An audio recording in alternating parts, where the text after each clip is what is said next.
শীত মানে হরেক রকমের পিঠাপুলির মেলা। এর আগমনে আমরা নানা ধরনের পিঠা তৈরি করে থাকি।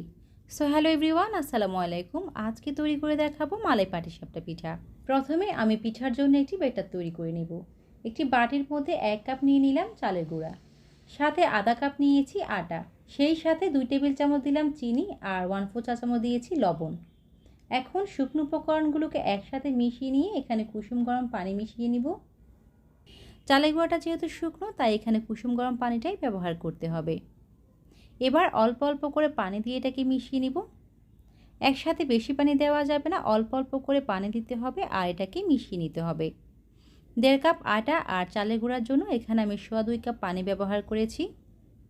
খুব ভালোভাবে এটা মিশিয়ে নেওয়ার পর 20 মিনিটের জন্য এটাকে রেস্টে রেখে দিব।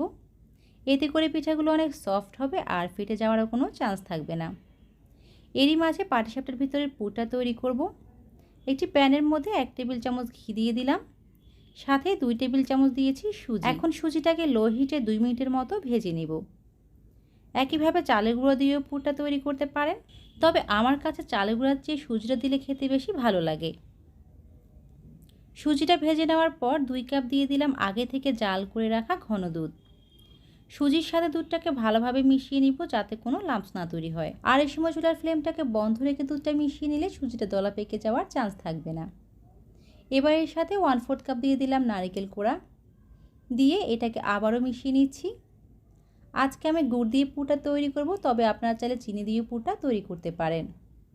2 টেবিল চামচ দিয়ে দিচ্ছি পাটালি গুড়, তবে কেউ যদি আর একটু মিষ্টি বেশি খেতে চান তাহলে আরও 1 টেবিল চামচ বাড়িয়ে দিতে পারেন। নেড়ে নেড়ে মিশিয়ে গুড়টা গলিয়ে নেওয়ার পর খুবই সামান্য অর্থাৎ চিমটি পরিমাণ দিয়ে দিলাম লবণ। এবার এটাকে জাল করে ঘন করে নিব। তো পুরটা তৈরি হয়ে গিয়েছে, এই পর্যায়ে এটাকে নামিয়ে নেব। আর ঠান্ডা হওয়ার পর এটা আরও অনেক ঘন হয়ে যাবে। এরই মাঝে দুধের মালাইটা তৈরি করে নেব। এটি প্যানের মধ্যে 700 মিলি পরিমাণ দুধ নিয়ে নিয়েছি। দুধটা জাল করে আগে থেকে ঘন করে নিয়েছি।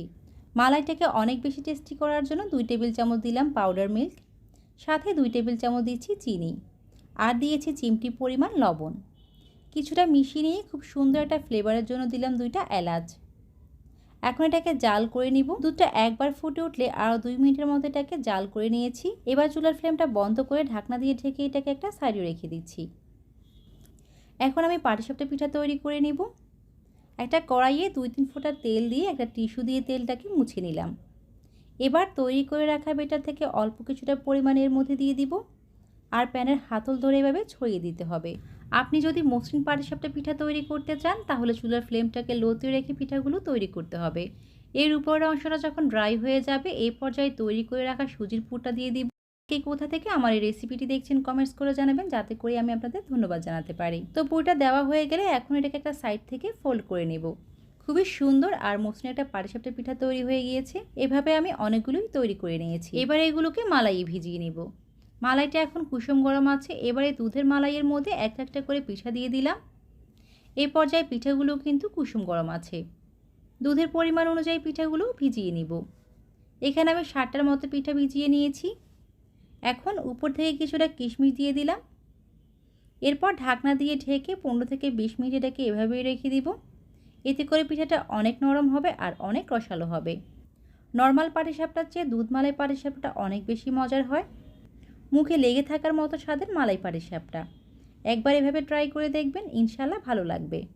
কেমন হয়েছে আজকের রেসিপিটি কমেন্টস করে জানাবেন। আর আমাদের পেজে নতুন হয়ে থাকলে পেজটাতে ফলো দিয়ে রাখবেন। ভিডিওটি ভালো লাগলে শেয়ার করে দিবেন আপনার ফ্রেন্ডস ও ফ্যামিলির সাথে। আজ এ পর্যন্ত, ভালো থাকবেন সবাই, সুস্থ থাকবেন। আল্লাহ হাফিজ, আসসালামু আলাইকুম।